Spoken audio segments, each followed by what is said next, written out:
This is where I was on the 26th of November. I'd come to London as a journalist to report on an anti-Semitism rally. I was in this cafe, having a breakfast. When I left, I was confronted by the police, I was arrested, I was violently attacked, and I was pepper sprayed. I had committed no crime. As we begin, I want you to ask yourself some questions. Do we have freedom of the press? Do we have freedom of assembly? And do we have freedom of speech? Or do we live in a totalitarian state?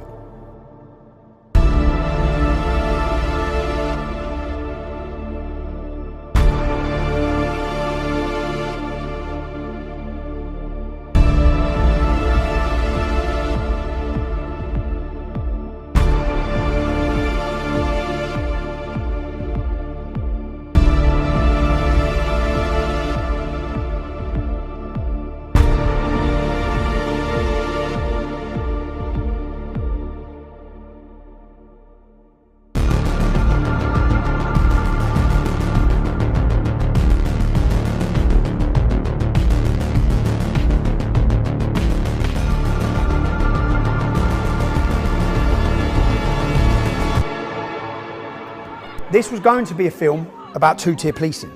Two-tier policing where the police treat some people brutally and others, Black Lives Matter, Extinction Rebellion, Just Stop Oil, those destroying British monuments and history, Hamas supporters, well, for those, they failed to apply the law at all. But as I thought about what was going on, I kept coming back to the question, why? Why are the police behaving like this? And a second question, what else is going on in our nation that might explain it? The closer I looked, it became very clear that there were many other things going on, which taken together look almightily similar to the strategies used by totalitarian states like Russia, China, North Korea and Saudi Arabia. If we're not quite there already, I believe we're drifting perilously close to becoming a totalitarian state. Now what does that mean? A totalitarian state is one where the state decides which ideas are correct. It uses its power to impose an official ideology. Dissent is treated as resistance. Institutions like the civil service, judiciary, police and free press are facades for the exercise of state power. Media, academia, organised religion, the justice system, banking and finance are used to retain power. Power is concentrated with an elite. Social traditions and culture are swept away by the new ideology. The social fabric of society is weakened as a result. Participation in an approved ideology is encouraged and then required. Individualism, true diversity of thought and freedom are replaced by mass conformity to beliefs and behaviours sanctioned by the state. A totalitarian state relies on force to suppress all opposition. And in the end, as seen in countries mentioned, Russia, China, North Korea, Saudi Arabia, eventually large-scale violence and assassination become permissible to achieve their goals. Now, if you think that's nonsense, and if you think it only applies to me, you need to keep watching.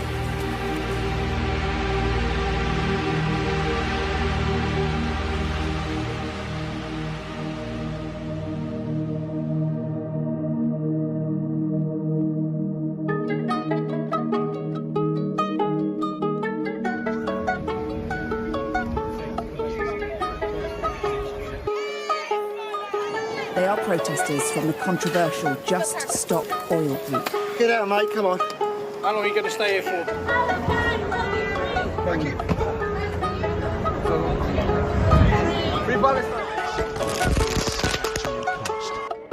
Whoa, children! This is what you get when you're a football club. And yet when they march down with hundreds of Palestinian flags, you won't say a word. If you stay, you're going to get arrested. Following us! You're following us! You are quite openly Why, when it's us, they ask the police? To establish what you're doing or what you're up to. Two-tier policing! Yeah. Two-tier policing!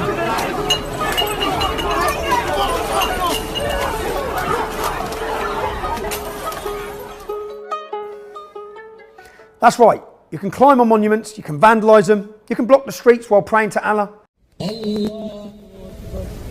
You can glue yourself to the road and the police will protect you and bring you water. You can surround the police and they'll release their prisoner. But... Racist! Not in Palestine! You're not in Palestine. You're in England. They're racist. Yes, they are. Yeah. They have a right to protest. And I have a right to stand on my doorstep. It's my property. You can't shout I'm things renting. out Yes, there. I can. No, you can't. The idea that calling a bunch of racists racist is in fact a criminal offence. Because the fact of the matter is, when you're shouting from the river to the sea, you are being racist. And when a gentleman stands on his own front doorstep and shouts out, "You are being racist," then what the police have to do is respect that. Women and children were raped. They were raped. See? That's what you're doing. Yeah? That's what you're doing. Yes. You're not going to win this, mate. You need to stop. And you're not going to win this. It's my property. I live here. They're outside my house. Doesn't matter. You're in a public space. This is my house. I live here. I pay rent. They asked the gentleman to respect the demonstration. Well, the police are supposed to respect the counter demonstration, particularly when the counter demonstration consists of one person standing in their own doorway, posing a threat to nobody. But that's where we're at. The police are making political choices, political decisions. They're allowing one group to chant and scream whatever slogans they like, and then they arrest or threaten with arrest counter-protest. That can't be right, and it gives us another clue, yet again, of which side the police favour. I'm not getting involved. You're a police officer. You're a police officer. Yeah, I can see that. So why not holding British laws? They're allowed to have a protest. So they're allowed to say from the river to the sea, Palestine should be free. They're allowed to have a protest, yeah. Are they allowed to say that? As far as I'm aware, yes. Yeah, you've not been told that there's certain slogans that are anti-Semitic. Alright, I'm done with this conversation.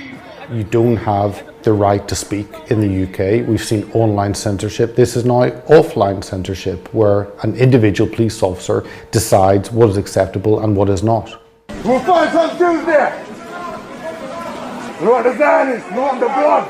What we're saying now, and I'm making it very clear so everyone understands, if those dogs come close to us again, we will see it as an act of aggression and we will kill those dogs, we'll put them down. We saw Hamas supporters shouting death to Jews, saying that Hitler was right, calling for a genocide in Israel.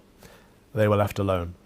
The mainstream media deemed it a peaceful protest. The police didn't touch them. Thousands of people take to the streets following the massacre of Jewish people, the single largest loss of Jewish life since the Holocaust, chanting for the erasure of Israel from the map. To my mind, there's only one way to describe those marches. They are hate marches. You cannot wave the Union Jack. Arresting an Englishman for flying a Union Jack when there's people here literally tacitly supporting the October 7th. You cannot preach the Christian gospel. If you're making members of the public harassment, alarm, distress, it's a criminal offence. I'm aware of that. Yeah, so that's what we're not really doing that. What we're doing is about preaching our religion. You asked me what I've been preaching, so we've been preaching about the gospel of Jesus Christ. And closer to home for me, you cannot work as a journalist if the government doesn't like your views or your reporting. I'm here at work. That this has got nothing to do with your role as a journalist. But I'm here at work. Your presence here is causing alarm and distress. And you don't if you do not leave and sort out a refund, I will come in and I'll make sure you... What I saw from that demonstration, Tommy being arrested for wanting to report, is a huge intrusion of police powers into journalistic freedom. He was pepper sprayed, arrested with 30 police officers, a overreach of their power on a single individual journalist that simply wanted to tell a story. You only have to look at the way Tommy was treated by the police and see how different it is from the treatment that gets given to jihadis or Islamists or extremists or people who actually want to hurt our country. You want to hurt our country, hurt England, my home, you get treated with kid gloves. You want to stand up for our country, stand up for our culture, and you get battered to within an inch of your life, you get pepper sprayed in the face, and you get treated like you're scum. I think what happened with Tommy was very scary for your average Brit, to see someone turn up quietly having their breakfast and the overwhelming police response to that, then to be cuffed and to be maced in the face, I think is a sign of a fearful police force.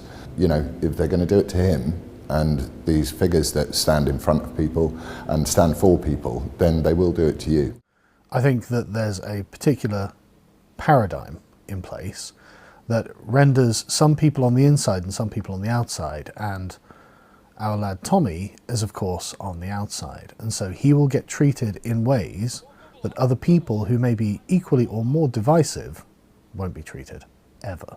I went down to the Cenotaph on Remembrance Sunday to pray for our fallen, to pray for the servicemen who have died for our freedoms, to protect these so-called liberties, and I was cast as far right, along with people like Tommy Robinson, who were also down there. So what does that tell us? Well, the police came and they kettled us, they cordoned us off, and the mainstream media painted us as far right. So the media, the police, and the government are against certain demographics, and the other demographics get away with whatever the heck they're like. England didn't want the Jews. England didn't want Jewish people in their country. What are you guys up to? We're just putting up flags. Putting up flags. We counter police more or less every single time. As we tell them, we're putting up the flags in solidarity with the Palestinian people. Let's think about flags and emblems for a minute. It seems absolutely fine if you want to walk down the street carrying a banner that says Free Palestine. But if you're raising and following and flying and celebrating a St. George's Cross, for instance, then even though it may be entirely legal, the police see you as being on the wrong side of history. They see you as being on the racist side of history. Again, that's so disrespectful of us as a nation. For the moment, anything racist or even close to racism is said. Hang on, let me finish. The moment anything gets anything close to that, alright, people are going to start getting arrested. You can hold it, you can wave it. It's just we don't just not with all that Arabic causing any sort of issues with the barriers. Have your flags, just not on the barriers, that's it. And yet when they march down with hundreds of Palestinian flags, you won't say a word. One just went past hanging out of the car, you never see fuck all. There's way more of them than there is of us.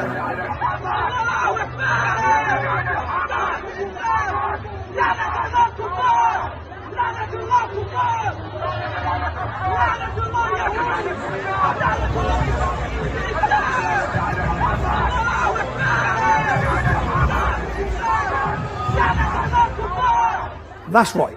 They tell you the ISIS flag isn't the ISIS flag. The only solution is jihad by the armies of the Muslim countries. Calling for jihad on the streets of Britain isn't calling for holy war, and beaming anti-Semitic genocidal slogans onto Parliament, that's fine as well.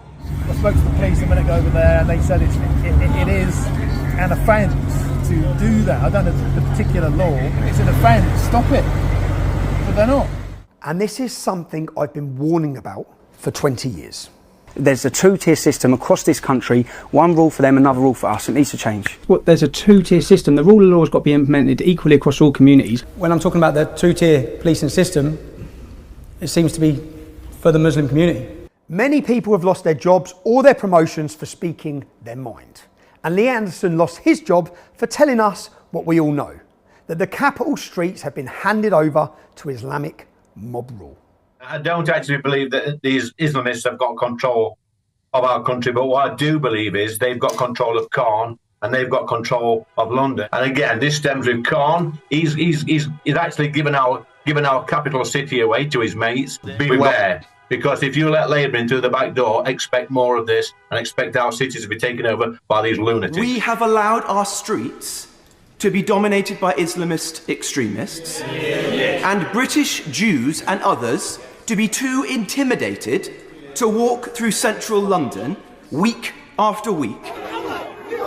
And now we're allowing Islamist extremists to intimidate British members of Parliament. This is wrong. It has to stop. Would my right honourable friend organise a debate on extremism and how we tackle this challenge, which is one of the central issues facing our generation? Again, this is nothing new.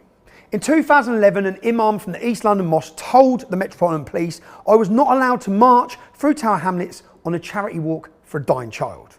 The night before the walk, Scotland Yard warned me as I was not to enter Tower Hamlets. I went, I was assaulted on the border of Tower Hamlets in front of the police. The violent mob.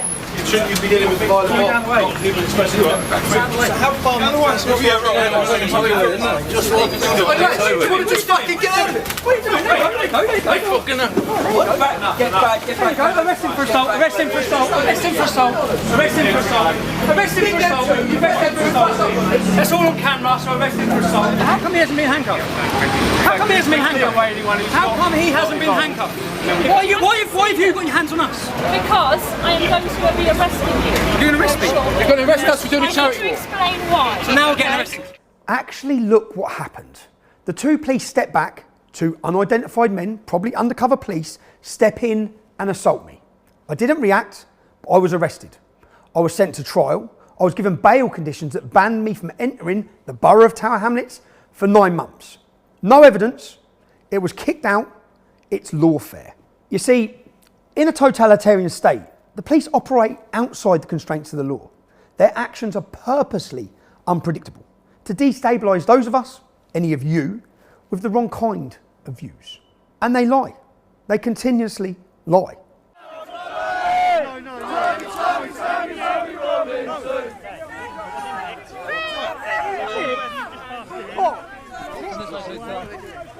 You're stitching him up! You're stitching him up!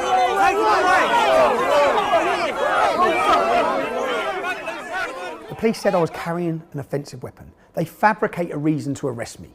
They detain me, they take me to the police station. As soon as I'm there, they drop the case of an offensive weapon. Then they look for something else to arrest me on. Breaching coronavirus regulations. No joke. Again, no evidence, kicked out, lawfare. I think democracy can't function with two-tiered policing. I think a two-tiered justice system and a two-tiered policing system is a existential threat to democracy. Once that trust's broken down, it's extremely corrosive for community relations and leads to a lot of resentment, and it diminishes the law in itself. We need to look at a police officer and not have a clue where the political allegiance lies. Now, we can't do that when they adopt the symbols of certain political groups. When they put a rainbow epaulet on their shoulder, or when they turn a police car into a rainbow car. We know which side of the political divide they are on. When they take a soft approach to pro-Palestinian marching and a hard approach on those who protest it, we know which side of the political divide the police are on.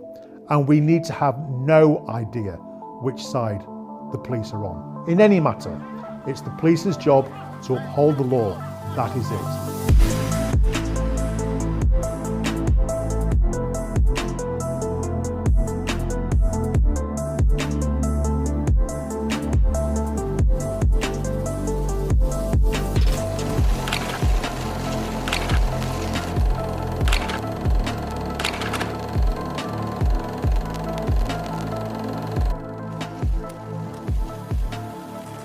Another key feature of a totalitarian state is a politicised judiciary. In fact, in a totalitarian state, all the elements of the state are there to create an appearance of a fair process, when in fact, they are a facade of fairness and due process. They are there for the state, not the people, and they are used to advance the causes of the state, however malign or misguided the cause might be. You see, Sam Mellier was imprisoned for 2 years for putting up stickers that said immigration had destroyed Great Britain.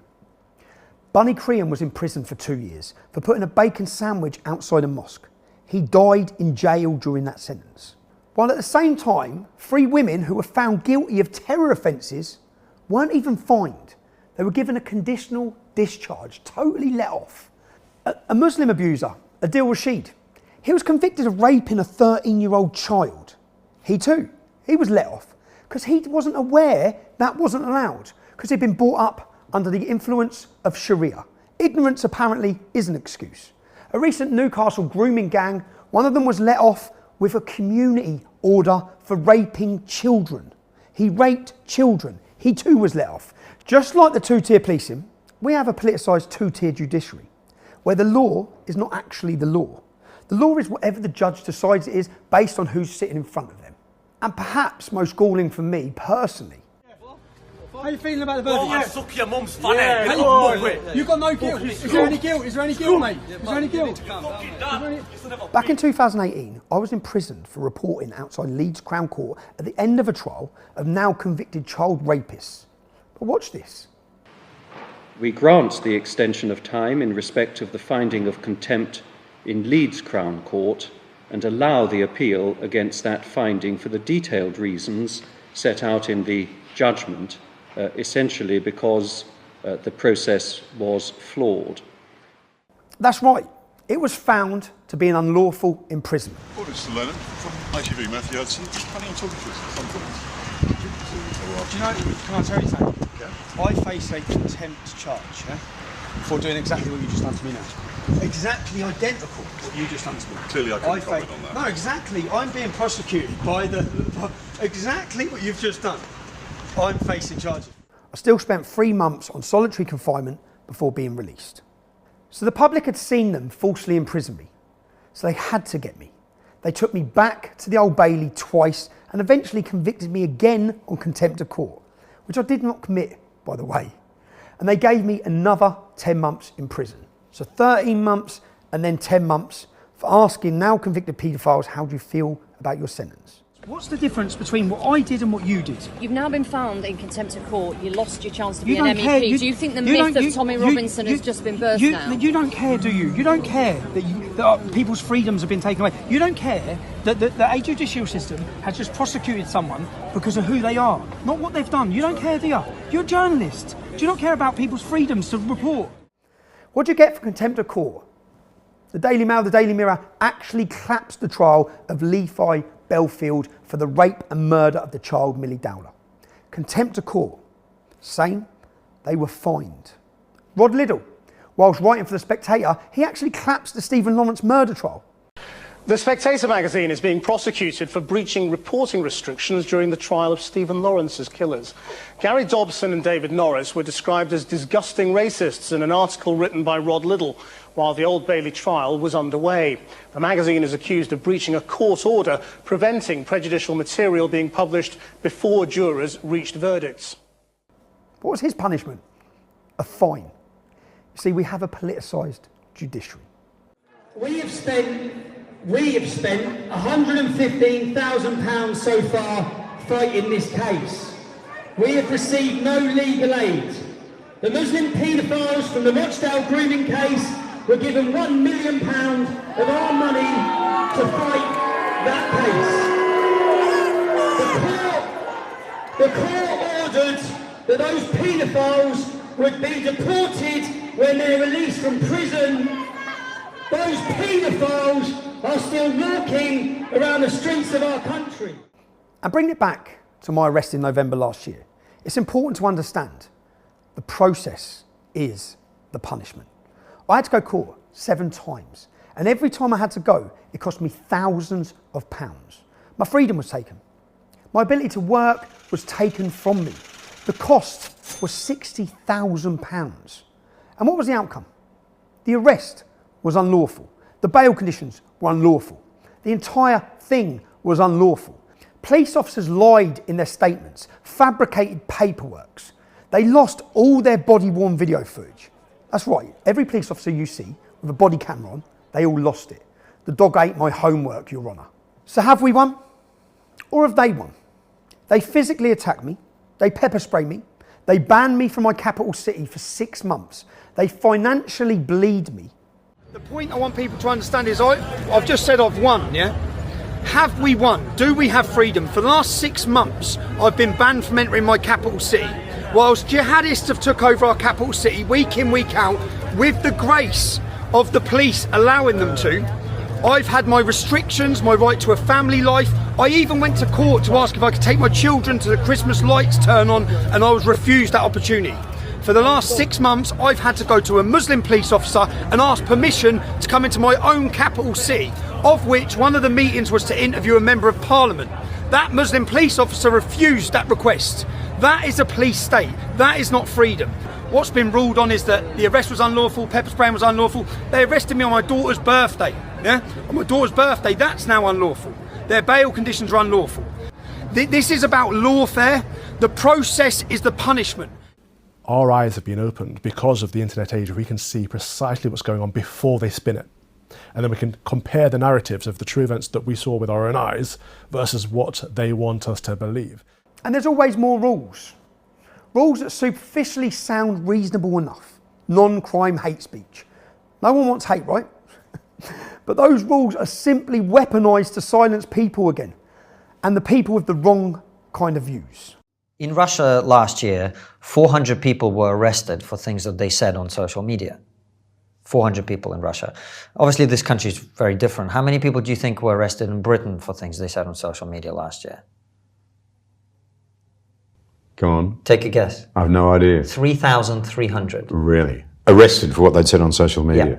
Much of this current obsession by the police with what we say and think, even in the privacy of our own homes, even on social media, even as banter amongst friends, is based on this thing called the Allport scale. Now, the Allport scale was written by a psychologist in the 1950s to show where genocide comes from. And he has a 5-step program, if you like, which begins with contrary speech. So if you, as I did, retweeted somebody else's limerick, and the political content of that limerick was anti-trans, as it was when I retweeted somebody's limerick in 2019. The logic of the police is this, that is the first step on a 5-step program that ends in genocide. They say that without necessary intervention at step 1, you'll move to step 2, which is indirect discrimination against people of a group. And then if it's not stopped there, it'll move to step 3, which is direct discrimination. And then step 4, which is violence. And finally, step 5, which is terrorism, genocide, and murder. That's the police logic. And that's why they are so obsessed by what you think and say, even in the privacy of your own home. Of course, they can justify their actions, silencing people, by telling us they are protecting due process or protecting us from misinformation.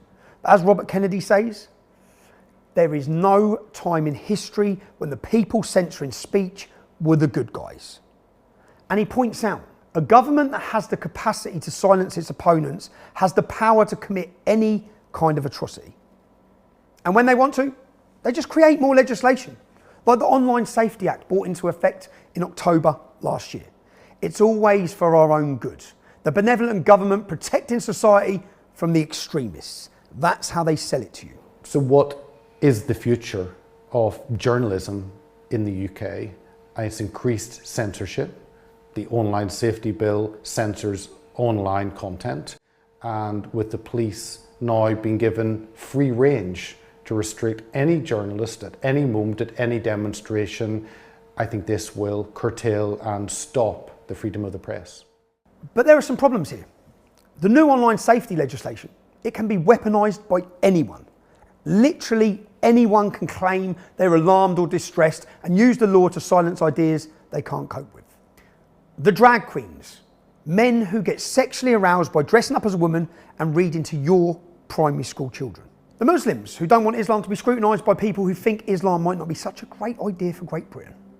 Any woman who doesn't think a man can become a woman by just wishing it. And if you want to see how much distress you can cause Generation Z, by simply saying there's 2 genders. It's clear every new piece of legislation presented for your good, the good of the people, results in more power for the government and is then weaponised by the government and those who hate our nation and our values. It leaves each of us with less and less freedom. It should go without saying that this isn't an optimistic future, and if we continue going as we're going, independent voices will be snuffed out entirely.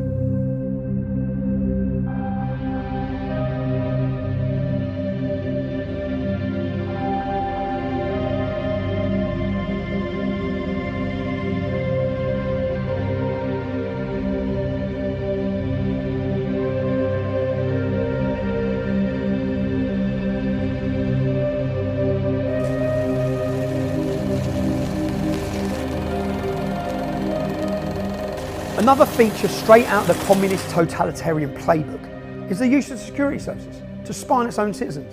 Russia's KGB, East Germany's Stasi, Romania's secure state, they were all at it, spying on their own citizens on an industrial scale. And rather close to home, before Elon Musk rescued Twitter, the Twitter files revealed how the oxymoronically named Democratic Party had staffed it with FBI agents with the power to read the private messages of whoever they wanted.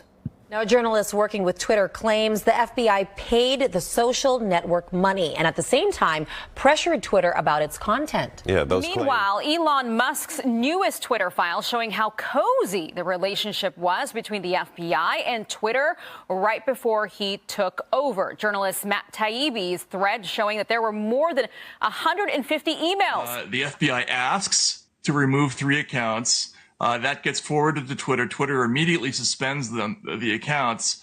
But more importantly, when there's a glitch and the accounts remain up, the FBI immediately writes back and says, "What's the deal? We just wrote to you. Why is it still up?" And do not think the security services intrusion isn't happening here in Great Britain.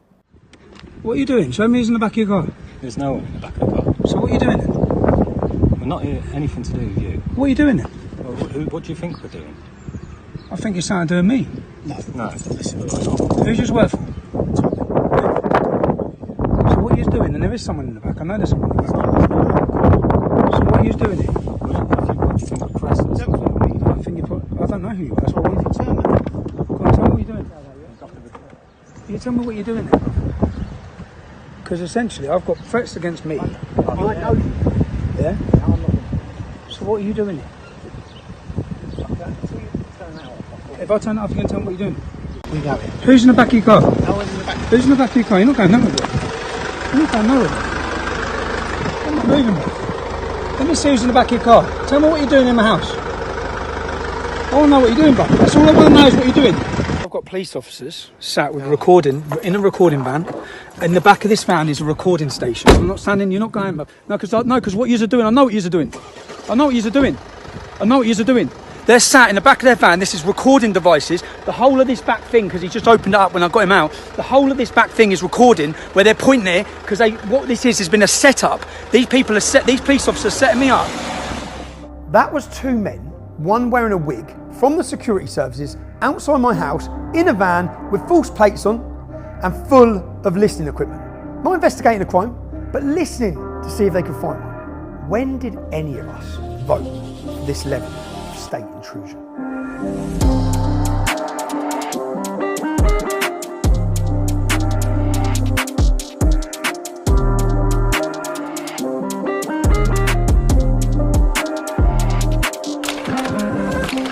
Of course, to maintain control, every totalitarian state must control what you hear, what the people hear. And the government learned that the media, big tech, and the British people were easy to control. Pay the media and big tech, terrify the people, label misinformation anything and everything you don't agree with, demonise and arrest anyone who doesn't comply. Just look how that worked with COVID. The anti-vaxxers, dangerous obsessives. I don't want them sitting next to me in the theatre. I don't want them standing next to me at the theatre bar. I don't want them next to me or anywhere near me or even in the same carriage on the train. Frankly, if you're not vaccinated at the moment and you're eligible and you've got no health reason for not being vaccinated, you're not just irresponsible. I mean, you're an idiot. Welcome to BBC Verified. Like you said, we are a team of investigative journalists here at the BBC. We are also a new brand and we are a physical location above the newsroom in London. And the point of the team, as you said, is to verify video, to fact check, to counter disinformation and to analyse really complex stories so we can get to the truth of what's going on. And look what happens to independent journalists. The Voice of Wales reporting at a vaccine centre. We saw how the media were manipulating everything, and then we saw a gap in the market for truth, honest media, for truth, which is quite mad. So that's why we thought, well, let's just form our own media. You know, let's be the media. People in Wales aren't getting the truth. We can give it to them. with yourselves, have you faced opposition to your journalism? Oh, yeah. From the police? What can you give me the worst example of this? Worst example would have to be Cwmbran, wouldn't it? It absolutely is Cwmbran. We went to report on, there was, when all the vaccine centres were, you know, people were going to attempt to serve papers. We heard that this was going on. We went down to this one in Cwmbran. There was only 3 people there. We were separate from them. Yeah, and it was all calm. It was all nice. You know, they went in, they were polite. They weren't aggressive at all. Nope. And it went on for about an hour. Yep. And then all of a sudden, a chief inspector turned up, Martin Smith, is it? And he turned up and inflamed it all, you know, as he does. He knew we were there. We've got friends inside the cops who give us information, and police officers. They said there's no way a chief inspector would have come down for 3 protesters. He's there for you, you know, and that's what it was. He was absolutely there for us. He instructed people to leave. He said to leave the doorway, and he said, "Could you please, if you want to protest, can you please stand over there in the designated protest area," which is still on the land. We moved because we're just there filming, not involved, not engaged. We moved. One guy kind of refused to move, and the order was given to arrest everybody, and then that included us. Yeah, and that was after we'd shown them our press passes. Right, at this moment in time, it's 1:32 and you are under arrest for aggravated trespassing. You don't have to say anything, but I may have your defence. If you do not mention when questioned something which you later lie in court, we're here filming. Anything you do say may be given in evidence, okay? Okay, we're literally only here filming though. We're media. We are literally media. We're not part of this group. We was informed that this was happening, so we came down. Right, okay. So the first charge that we had was aggravated trespass. Yep. That's what they said. And then in the middle of the night it was changed to fraud. Fraud, 2 counts of fraud. And that then gave them permission to break into our homes. They took your car, they took tripods, they took microphones. Like, I don't know what a microphone... Everything you do, you work with? Everything we do, I work Correct. with. They let us go. Stan was my lift, you know, we travelled up together. And I said, "Oh yeah, I'm just waiting for Stan." They said, "No, you're not waiting for Stan. Your conditions are you're not allowed to be anywhere near Stan." So people understand you're a double act. Yeah. Your journalism is a double act. Yeah. Your shows are a double act. You go everywhere together. Yeah. So you are the show. Yeah. Yeah? Okay. And they've given you bail conditions. You're not allowed near each other. But then they said, right, okay, well, if you want to go for coffee and something with Stan, you can, but you can't do Voice of Wales. Which shows exactly what it was about. It was about your journalism. Yeah. It's got nothing to do with colluding. No. So we got to court. They wheeled in all the police officers, 3 sergeants and a chief inspector, and they basically all perjured themselves. They said that we were aggressive, we refused to leave the land. We were told numerous times to leave the land, which is what the trespass charge would have came from. When in fact, you know, our argument was, well, no, we've got the footage, and the footage says if you would like to protest, please stand over there in a designated area. So we were invited to stay on the land. If you wish to protest, you can go and stand over there with my colleagues, okay? But the police officers all gave statements and evidence that lied. They totally lied. If you didn't have that SIM card, as journalists, you've gone to report something, you'd be in jail. All you need to do is look at the treatment that people like yourself get, people like we get, for simply talking about true things that are happening. You know, we don't make the news, we don't create these events and pretend that something's happening when it's not. We go and report what is actually happening. That looks just like Russia, China, North Korea, and Donald Tusk's anti-conservative antics in Poland. In December, we had an event with Andrew Bridgen MP and Carl Benjamin, and what better person to report on it but Tommy. You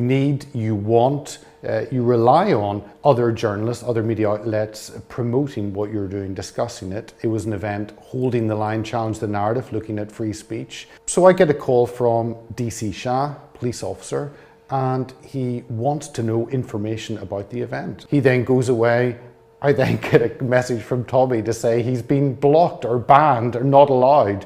And I understand later that he needs to ask permission from a single police officer whether he's allowed to enter London and report on events. So it seems as though this individual police officer has absolute power to restrict Tommy as a journalist reporting on any event in London, and that power in the hands of a single individual should concern all of us. This should be a warning to all reporters, not just in Great Britain, but across the Western world, because we do not have a freedom of press, never mind freedom of association. Look at what's happening in the United Kingdom. We've got this body, this regulatory body called Ofcom, who regulate broadcast media. They're being given new controls, new powers to regulate the internet as well. And it looks like they're an independent organisation, but of course they're not. They're an arm's length organisation of the government. They are controlled by the government, they are assigned by the government, therefore it is essentially the government who is regulating the media. Reporting across the Western world is fracturing very, very quickly, very, very suddenly. We've noticed that trust in the media is at an all-time low. The stats support that. All the legacy media of losing their income because they've not got the viewers, they haven't got the readers, because they're seen by the public now of not reporting the news properly, but that just makes them more dependent on the support they're getting from big business and government. I've actually seen quite clearly the different type of treatment when it comes to someone like me when I'm reporting, and when they see someone like Chris Mason from BBC News. Even the facial expressions, even the way the body language changes is telling. The press, as we know, is very, very controlled. The mainstream media is hugely controlled. Journalists I've known for many years, and I won't name them, but I mean, in Parliament, they won't talk to me anymore, and when they do, they will admit privately that if they printed my views on issues, they'd lose their jobs immediately, and it certainly wouldn't get covered. So we're not getting a balanced view of world events. We're getting a very biased view. That smacks of actually a totalitarian control where the state decides who is the news broadcasters and what the news is.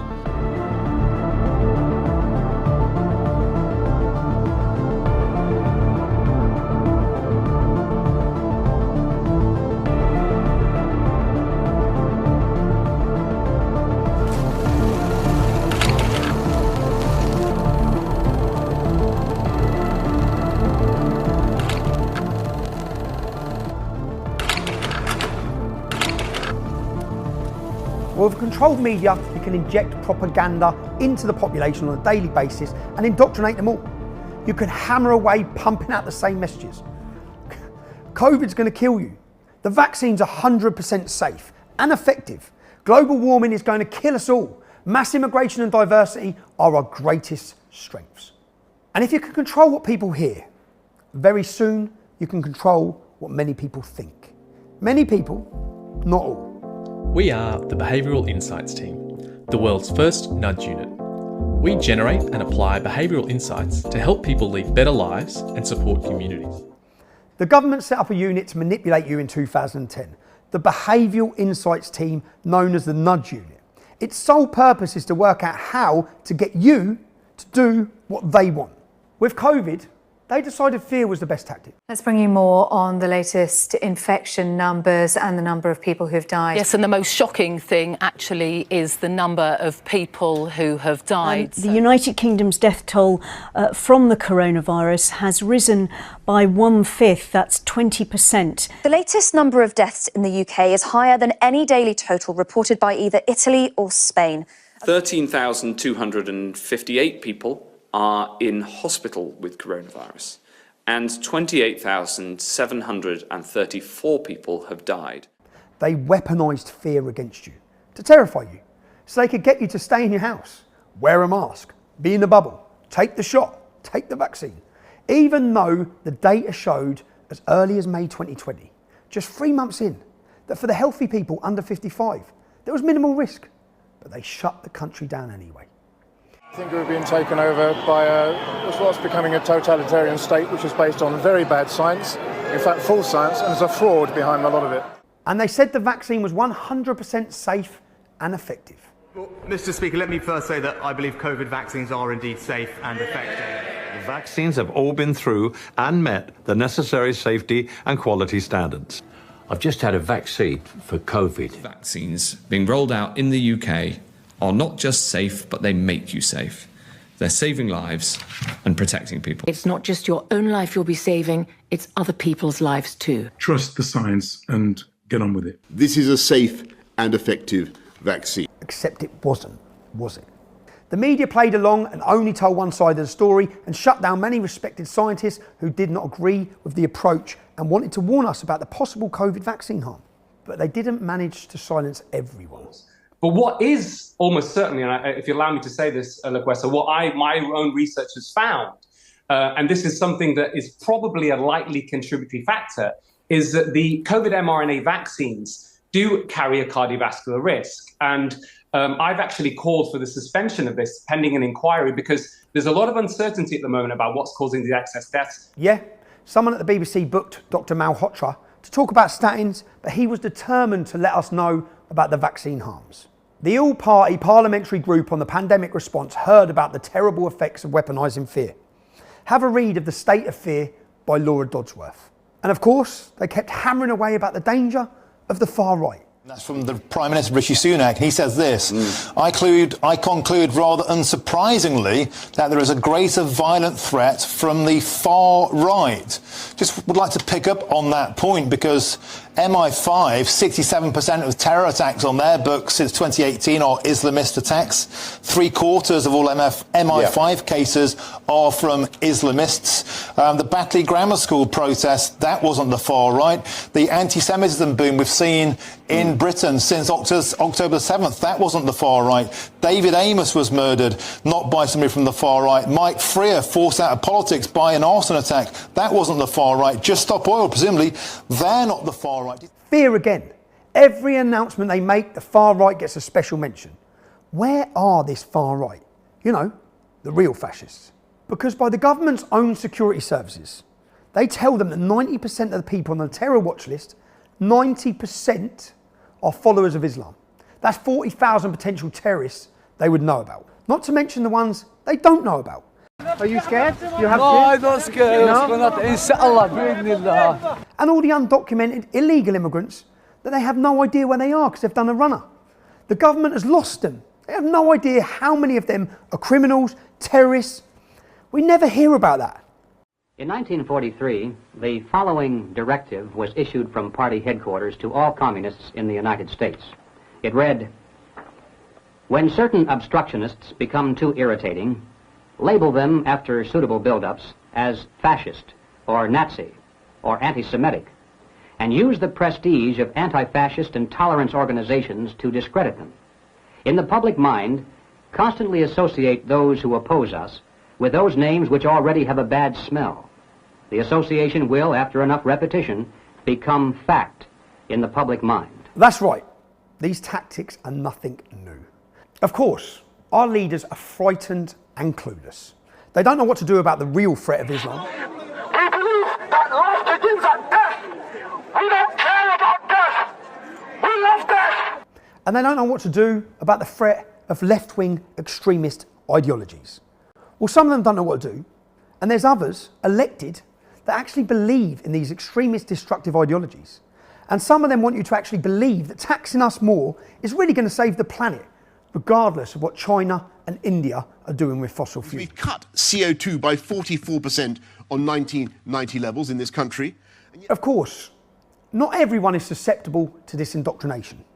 Some more pressure is needed. If we continue down this path, we will enter a form of tyranny where certain views, certain opinions, certain people are deemed acceptable where others are not, based on what? It seems very arbitrary. That, to me, is terrifying.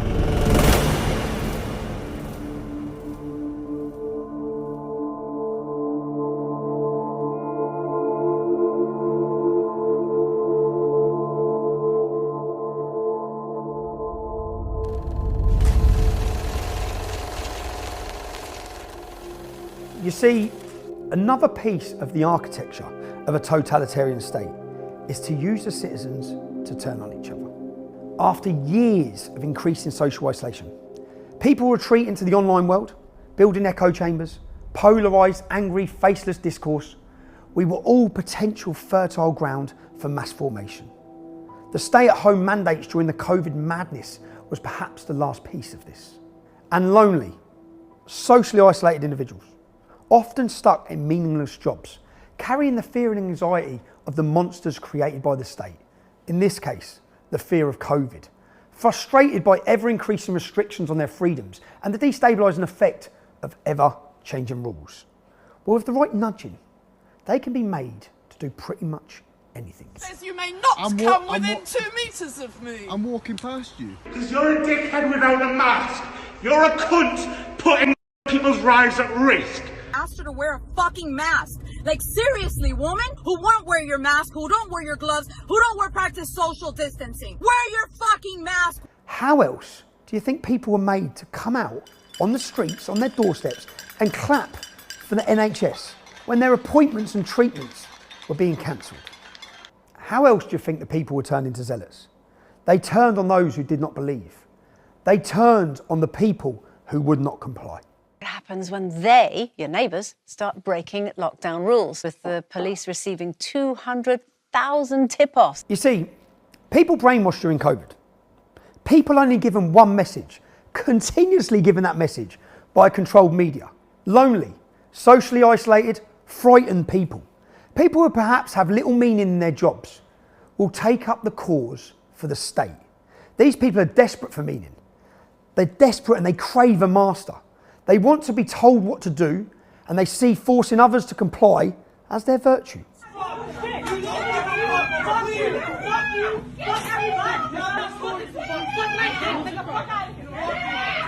These zealots get a meaning from their righteous cause. They become part of a group. The antidote to the social isolation and the loneliness. But here's the problem. Just as the state manipulates increasingly lonely, socially isolated, anxious and frustrated people, with social media, others can do that too. Sometimes the government let it run. Extinction Rebellion, Just Stop Oil. Why do they let it run? Because it's broadly in the direction they want things to go. And sometimes they let it run because they're frightened to confront it, like the Black Lives Matter marches or the transgender movement, even though they know it's nonsense, it's dangerous. And sometimes they let it run for decades, as with Islam, incompatible with Western liberal democracy, because they're too frightened and too clueless to confront it.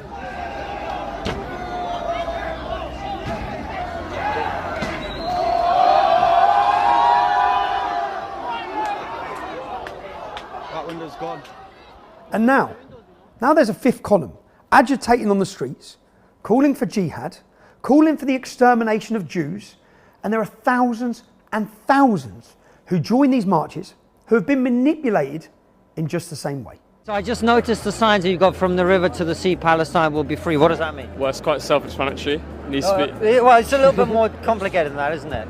Because I guess what I mean is, how would that come about? What would happen to the Israelis, etc.? I don't. I'm trying to think of how to word it. Isn't it just as self-explanatory as the area of land? It's Palestine's land. What are you guys out here protesting for? No comment. Why are you guys out here today? Speak to the organizers. Why can't I wanted to ask you though. Do you know what NY is doing? About what? About Israel. Why are we protesting here? Palestine will be free! I wish I was more educated. I'm not either. Oh. Yeah. I don't think it would be a good idea if we... Why are you guys protesting? Just to be a part of the cause. And what's the cause? Yeah, I'm not the right person to talk to. So why are you guys protesting today? I don't want to talk to press, I'm sorry. They don't really want to talk. Why are you guys protesting here today? I don't want to do this, sorry. Do you know why you are protesting here today? Yes. And what is that reason? No comment. Build a new workers' party, a socialist alternative to Sunak and Starmer, for a socialist intifada. Yeah. What's a socialist intifada? If I'm being honest with you, I just got this at the stand over there. Okay. I don't actually know the definition of the word intifada. Okay. But, I mean... Do any of you know the definition of the word intifada? Stop bombing Gaza, that makes sense. What about that one? From the river to the sea. Yeah. And what does that mean? Well, it means to... I'm definitely not the person to talk to about this. The claimed cause is to stop a so-called genocide of Palestinians. They believe in the cause. They can't name the river or the sea, but they march anyway. They didn't march for the millions of Uyghur Muslims being persecuted by the Chinese, because no one else was. They didn't march for the Yemeni Muslims being bombed by the Saudis, because no one else was. And they didn't march for the hundreds of thousands of Syrian Muslims killed by Assad, because no one else was. But in this case, people are marching. so they march. The majority of them know nothing.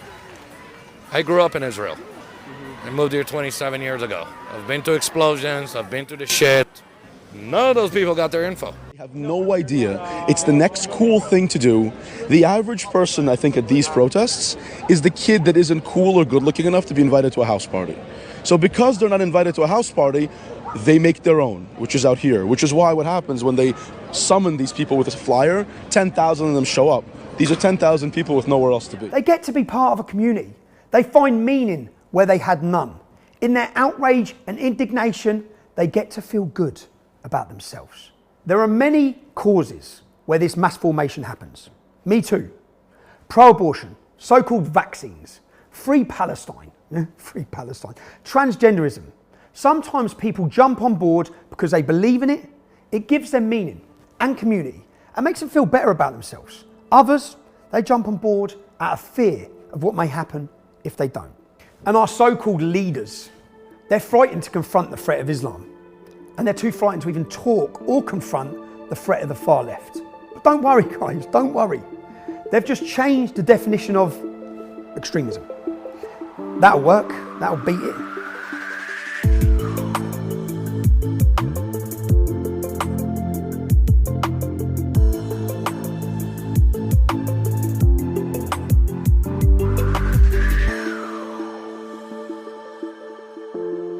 Of course, not everyone is caught up in this mass formation. Not everyone can be manipulated quite so easily. And not everyone will comply with the government deciding what ideas are correct and telling people what they have to think. So they have to have consequence for dissent, for non-compliance. There has to be a consequence for speaking out. And the government will decide what non-compliance is. The government will decide what you're allowed to say. As the cost of speaking out increases, fewer people are prepared to speak out. Everyone should get the message, and a spiral of submission and compliance should follow. Perfect. Well, that's the theory. But the government know they have to be careful. Make non-compliance costly enough to crush dissent, but not so costly that they create martyrs. Create one Spartacus, and you may have a revolt on your hands. Every day brings new studies, new findings that confirm the last 2 years of life in the Western world as a blizzard of lies. Keep in mind, Tony Blair is the one who's been advocating for vaccine passports, digital identification through COVID, and all of these measures. Either we stand for free speech, in which some people will take offence, some people won't, or we don't, right? There's no scientific evidence. Sadiq Khan rubbished the evidence and had it rewritten to serve his own needs. No one voted it. It's the beginning and bringing in of a surveillance state, and he's trying to make noises so that I can't say that. Every one of them lost their jobs for the wrong kind of views. And politicians are no exception. Will the Prime Minister instruct the Department of Education to order schools to stop indoctrinating our children and to concentrate on their duty of care to protect them? Suella Braverman, Lee Anderson, Andrew Bridgen, they all lost their jobs for challenging the approved government narrative. You may not actually care about the people you've just seen, but it's not actually about them. This targeted persecution, it could land on your doorstep at any time. I'm in Wales in a village called Furness. I'm at the Stradey Park Hotel, where last summer in 2023, the Home Office made a decision to house 300 male, unvetted migrants in a village with a population of 400 people. There were concerns from the local population. They decided to come out and protest about it. Now, the police's job in a democracy, in a democratic society, is to protect the rights of the citizens to protest, for legal and lawful protest. We're now going to meet some members of this community to find out if that's what the police did.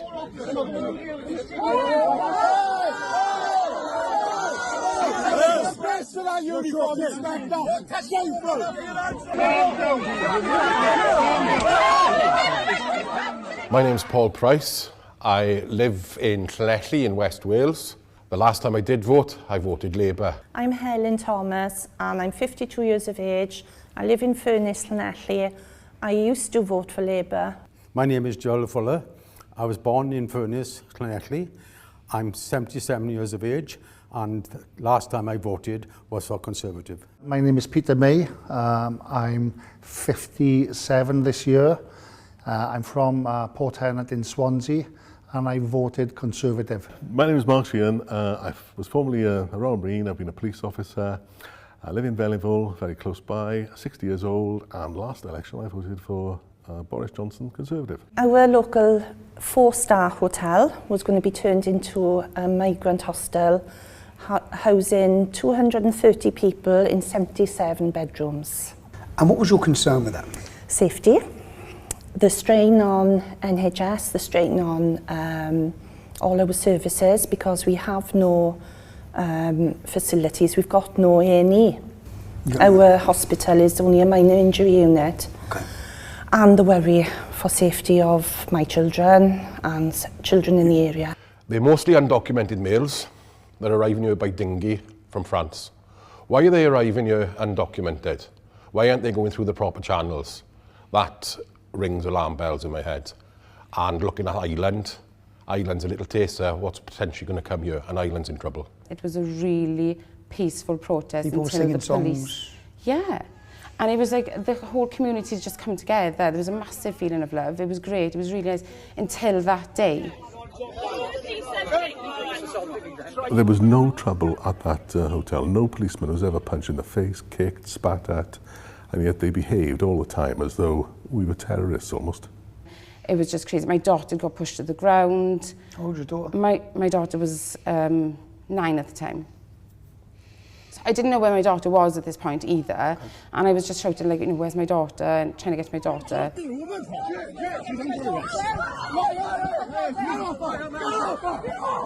And it got to the point where they just literally battered me all over the road. I had handcuffs up my nose. He punched me with a left hook at the back of my head. There's footage of it. In front of him, and your daughter's present? My 9-year-old daughter saw all of this. As an ex-police officer, what's the police's job when a protest is going on? Well, as the police keep on saying, to facilitate a peaceful protest. But really, they were there in this protest to crush the protest. Never been in trouble, lived your whole life. Now you've gone to a protest and here you are in the police cell. I still hear that echo of the cell door. Yeah, yeah. So you're 77 and you're under arrest. How's that? And also as well, they arrested me. 8 police came to my house to arrest me in a riot van. So you're at home at the time, so this is not at the demonstration. So you've been protesting and the police have come to your house to arrest you. Yeah. 8 police officers. Yeah. In a marked riot van. Yeah. Have you ever been arrested like that before? No. No, have you ever been arrested before? No, never been in trouble before. I was assured by the chief inspector before I got into that car that I would be home by the morning, and I wasn't. 21 hours they kept me in there. My wife is a barrister and I'm legally trained as well, and there were all these people who'd been arrested and then they were given, I think, well, similar to you, given bail conditions to prevent them protesting at all, protesting, going anywhere within, not even allowed to protest online. Yeah, not even allowed to talk about it. Not even allowed to talk about it. Not to engage in any protest. Yeah. Related activity relating to the Stradley Park Hotel, either in person or online. Yeah, I couldn't go on any social media, messaging anybody, nothing. So you couldn't talk, or you couldn't even post your opinion on social media? No. So not to go within 100 metres of Stradley Park Hotel? Yeah. Not to engage in any protest activities? Not to publish any information or data online? They took away your ability to even discuss this topic. How did the media report this? They put all the details about me being arrested, my name, my address, my age, but they've never once said everything was dropped. So they kept you under these conditions, which limited your ability to use the internet, or to talk about this issue, or to protest, or to walk your dogs down the end of your road. I had no freedom, did I? So you didn't do nothing wrong, you were convicted of nothing, you're actually proven that you shouldn't have been arrested, and your work sacked you. Yeah. Yeah. Somewhere you've been for 14 years. It's no longer a free country. It's not. The free speech is finished. I've lost all respect for the police. It makes me feel angry towards the police. You know, we are the general public, and if you are saying things that they don't like, they come for you. There's a political ideology in the policing that's totally different when I was there. It's opened my eyes, and I will never look back, I still would do it today. I would still go there and protest for my rights, for my children's rights, for my safety.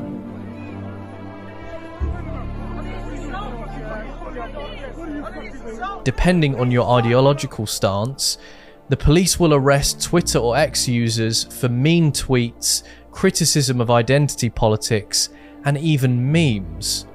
If you're consistent and hold dear that this country was built on the foundation of the battle of ideas, when this is diminished, where you sit politically becomes obsolete. Freedom of movement, freedom of speech, I'm not sure we have those anymore in this country. Certainly not to the extent that people think we have, and certainly those freedoms, rights are under threat as they've never been before. I disagree with every word you said, but I will go to the death to defend your right to say it. I think that's very important. And I think we want to remember it, and I think we want to live it.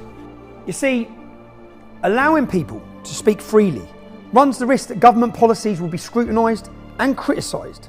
And it also runs the risk that government's intent and their incompetence will be exposed.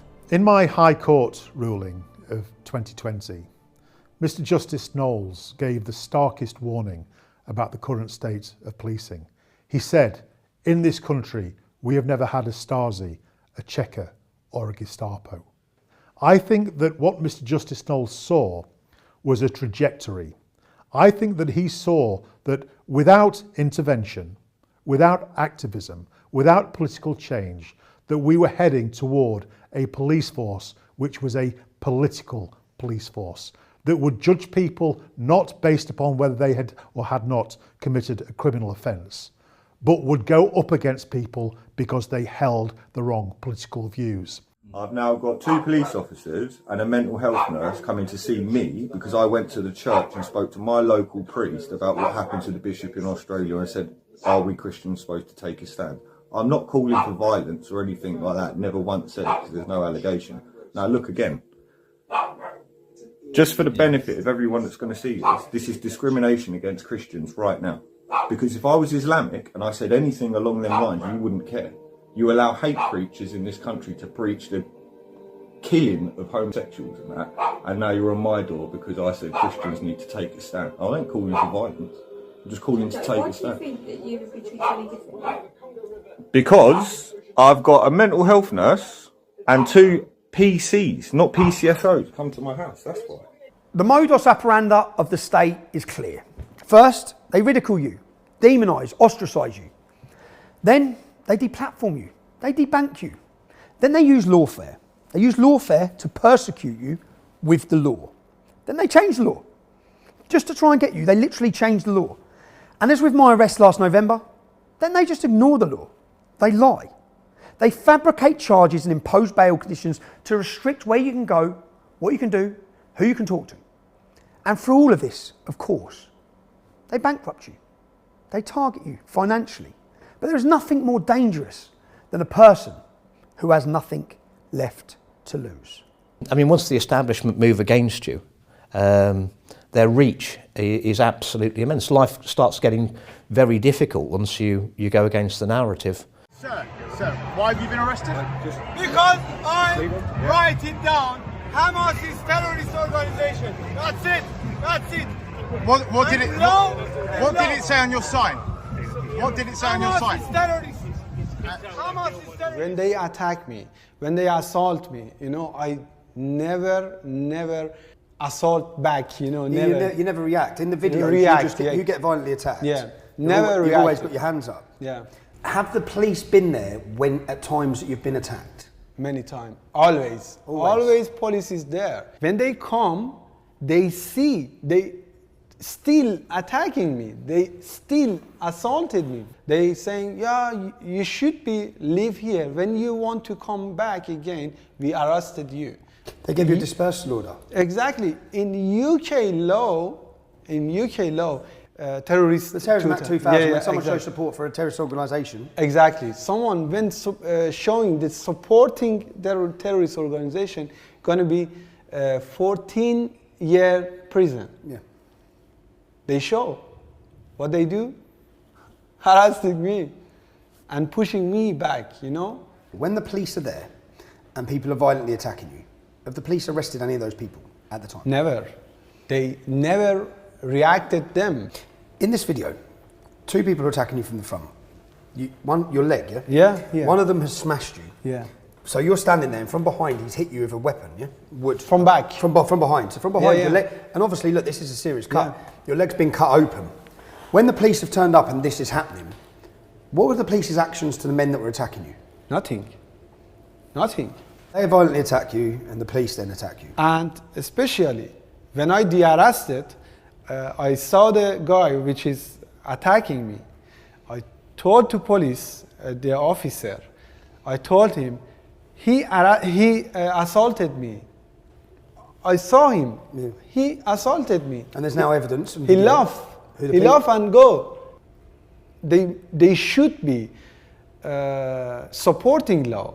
They should be, enforcing law. Enforcing law, yeah. But they're not. They're not. Right now, the UK and British people and the British police officer, they know. They kill our free speech. Do you believe, with what you've experienced in Iran and what you're now seeing in London, do you believe there will be an attempted revolution? Too many Iranian people in Iran saying that. Saying it's the same? That's going to be happen when the British people are staying silent. Yeah, okay. And is this partly why you're speaking out? Exactly. It's my future. It's our future.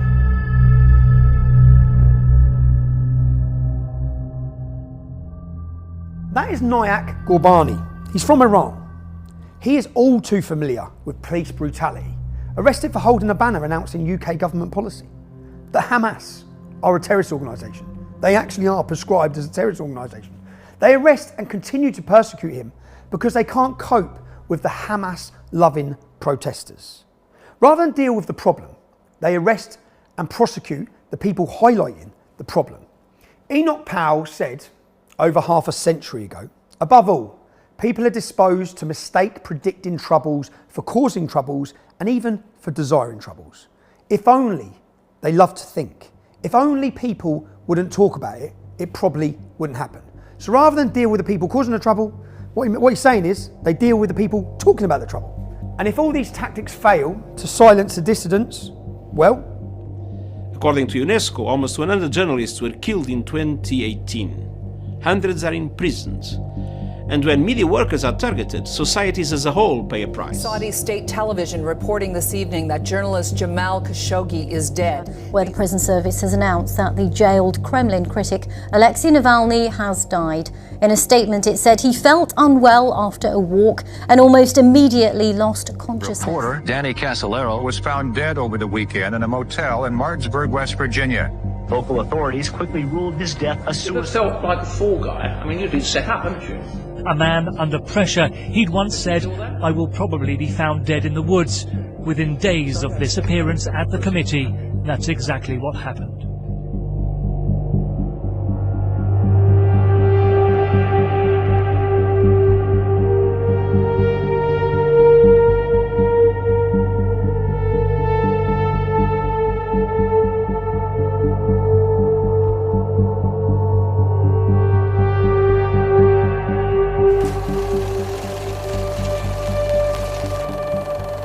Now luckily, not every dissident gets assassinated, but we are all to be re-educated. A key part of a totalitarian state is the re-education of dissidents, those who will not submit and will not comply. You have to be sent to diversity training. You've been taught about your white privilege. You might have been given unconscious bias training to teach you about the prejudice you didn't even know you held. This online presenter-led training course is the perfect introduction to equality and diversity in the workplace for both employees and employers to help them work towards legal compliance. It covers the protected characteristics, the different types of discrimination, stereotyping, allyship, positive action, and it explores equality, diversity, equity, and inclusion. You all know, whether you're in education or work, you can't speak freely. And if you do speak freely, If you do voice the wrong views, you'll find out pretty quickly you've got a problem. So, how long have we got until people who resisted mandated medical treatments, people who want an end to mass immigration, people who believe only a woman can give birth, and everyone with a penis is a bloke? How long till you have your freedom taken and you're sent for re-education, just like the Uyghur Muslims, until you repent and you comply? Right now, there are over 3 million people in concentration camps in East Turkestan. The government will say that those numbers are exaggerated, that they are re-educating Muslim terrorists and political dissidents. But it is a lie. There are ideas that are right, and the state decides exactly what those ideas are. Anything else is viewed as dissent, and dissent must be crushed. We are going to get to a point where more ordinary people who right now, they're complacent and they're busy with their own lives, they're going to see what's going to happen, and at that point it's going to be potentially too late. The reason we're actually criticizing the establishment is because we want them to be better. We're not anarchists. We want to prevent any sort of upcoming civil war, but at that point it might be too late. And as Winston Churchill said, the truth, you can deride it, you can criticize it, you can ridicule it, but at the end of the day it's still there, and it is the truth.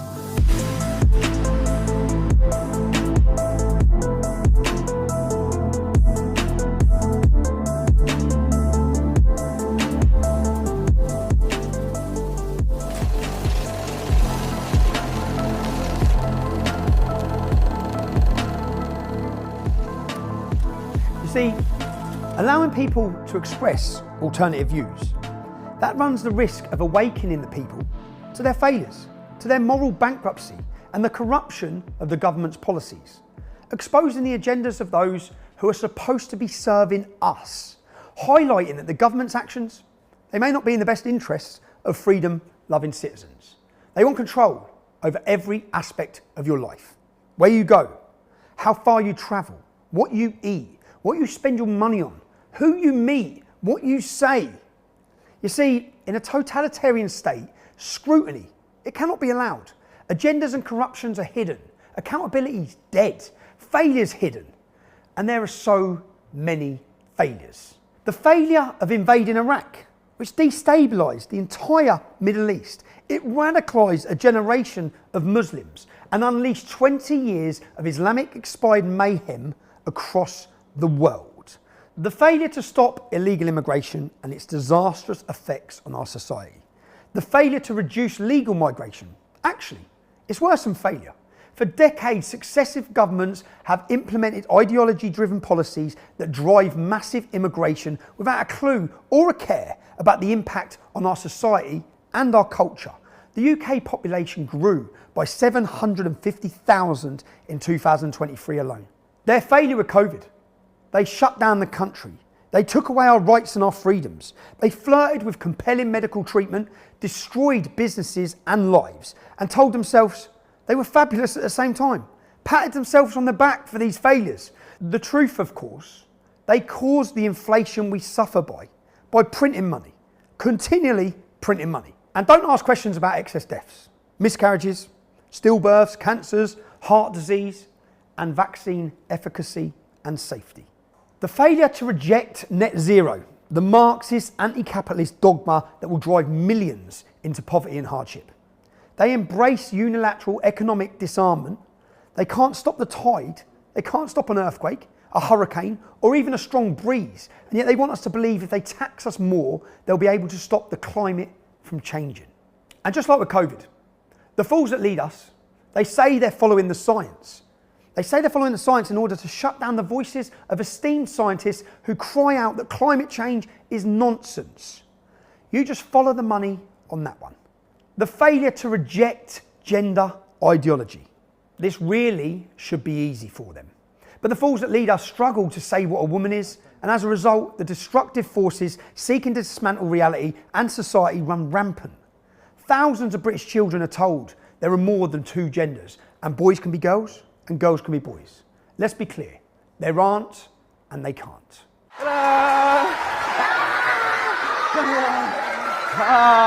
Well, it's the report that's rocked Britain. It's called Asleep at the Wheel. And it's found that children are being seriously compromised over the spread of trans ideology in schools. Now, among the findings were that at least 28% of secondary schools do not have single-sex toilets, and some 60% of students are allowed to participate in whatever sport they like, regardless of whether they match that gender. Only 39 out of 154 schools replied to researchers that they would inform parents if a child said they wanted to change their gender. Some 87 schools said they would tell the parents. And today, as part of the World Book Day celebrations, we've been hosting sessions from Drag Queen Storytime. If you want to wear an item of clothing and it makes you happy, please do it. It's just one person in one outfit, and you just got to learn to love everybody. If you want to change a culture, if you want to destroy a culture, then the place to start is teacher training. And when you think of it, to permeate the whole curriculum with issues of gender, race and class, it does exactly that. Drag queen, go. Shimmy, shimmy, shimmy. Mass psychosis and gender dysphoria destroys so many vulnerable children's lives. The failure to achieve peace. They squandered the opportunity for peace that came from the collapse of the Soviet Union. They reduce the geopolitical discourse to a Punch and Judy show. They want us to believe Putin is entirely evil and the West is Santa Claus.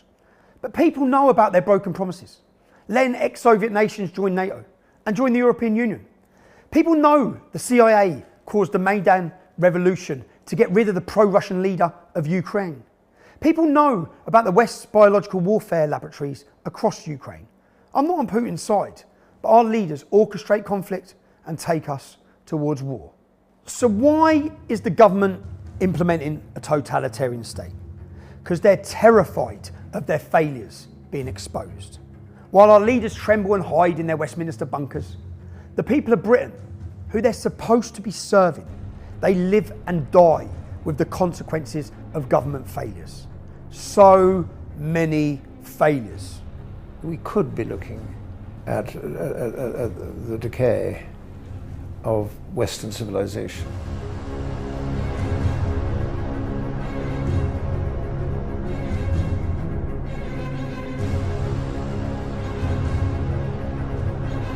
So, to the leaders of our nation, the people elected to serve us, the people, your lust for power and your moral cowardice created this mess. Without pride or confidence in our nation, you cower in fear and you facilitate every ideology that comes along. You took the knee to the Marxists of Black Lives Matter. You embraced immorality of the transgender movement. You watch as men dressed as women read to primary school children and pump sexualised material into their little minds. You drank the Kool-Aid on climate change when Nobel Prize winning scientists say it's bullshit. And you cower like cowards before Islam. These ideologies seek to tear down our society, our culture and our heritage. You are paralysed with fear, or you join them out of the fear of what might happen if you don't. What have you done to foster equality under the law, democracy and liberty? What have you done to protect our precious cultural inheritance of which you are the custodians? What have you done to protect our borders? What have you done to protect our daughters from 50 years of rape and torture at the hands of Islamic gangs? What have you done to defend the sovereignty of the United Kingdom against malign influence of undemocratic, unaccountable bodies like the European Union, United Nations, the World Health Organization and the World Economic Forum? What have you done to protect the rights of those who actually oppose you? What have you done to stand with the people of Britain for common sense? What have you done for our economy? You set fire to the house, now you want credit for trying to put out that fire. What have you done to educate our children? You've poisoned their minds with evil nonsense. You have done nothing at all. In your lust for power, you seek to take our freedoms. And in your moral cowardice, you failed to speak out and stand against the evil ideologies that want to wreak havoc on our beautiful country. You underestimate the human spirit. We are a free people. You cannot take that freedom away. We will fight you to preserve it, and our love for freedom will always conquer your lust for power. Your tyranny will fail. And as for the rest of us, the people of Great Britain, we are perilously close to becoming a totalitarian state. We already have two-tier policing, a politicised judiciary and controlled media. They take money to push narratives. Resistance to the narrative is costly, and the more costly it becomes, the fewer people will speak out. And despite the appearance of a liberal society, our democracies, our cultural inheritance, our real equality and democracy, and our liberty, they are crumbling before our eyes. If Western governments learned anything in recent years, they've learned that fear is an effective tool of control. And many people appear willing to give up their freedoms for a promise of safety, or even just a little extra convenience. And by the way, the totalitarian state will try and displace all previous traditions, and it will try to redefine reality itself. This totalitarianism demands we all embrace a set of so-called progressive beliefs, which are in fact incompatible with reality. Let's just take one example, that there's a massive threat from the so-called far right, when the reality is 90% of the people on the terrorist watch list are followers of Islam. Or mass immigration and multiculturalism is a great idea. Or there's over 100 genders because we say there are. And what will come next? Sex with little children is just another form of sexual expression? It will not be long before denouncing paedophilia is demonised, as was the Marxist-Leninist dogma of the early 20th century. Lonely, hopeless, angry people who have given up on our leaders, and who can blame them? And desperate for a purpose, a promise of something better, a place to belong. They are desperate, if you like, for a new religion. Today, the new religion may appeal to people's desire for a just society, a society that liberates victims of historical oppression. It may appeal to people's fear of global warming, their desire to save the planet for humanity. The pretext is always altruistic, care and concern. But the reality requires demonising individuals who dissent and persecuting out-of-favour groups. In reality, concern for the oppressed or for humanity is lost under a wave of hate for tradition and anyone who challenges the so-called progressive dogma of the day. And the state uses manufactured crisis and the threat of chaos to implement new measures and take away more of your freedoms. Again, it's for your own good.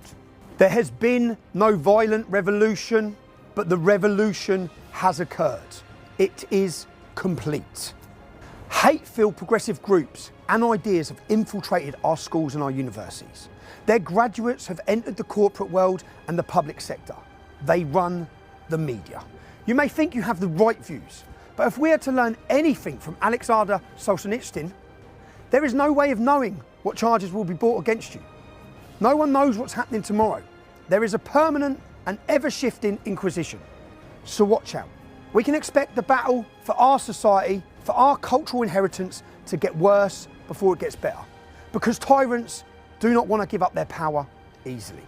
But as with the hard totalitarianism of communist Russia and China, which depended on people's fear of challenging their lies and unreality, so it is with the insanity of the world today.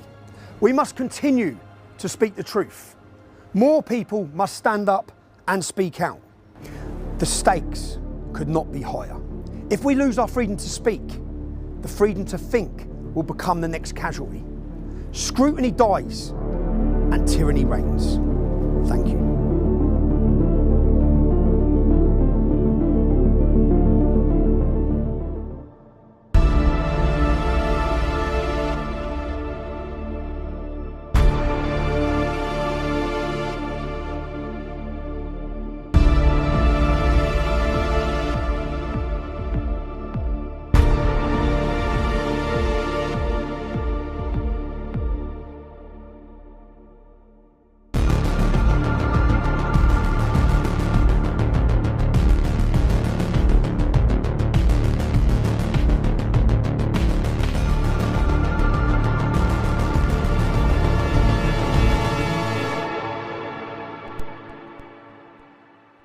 To restore faith in the British public, the head must be removed from the snake.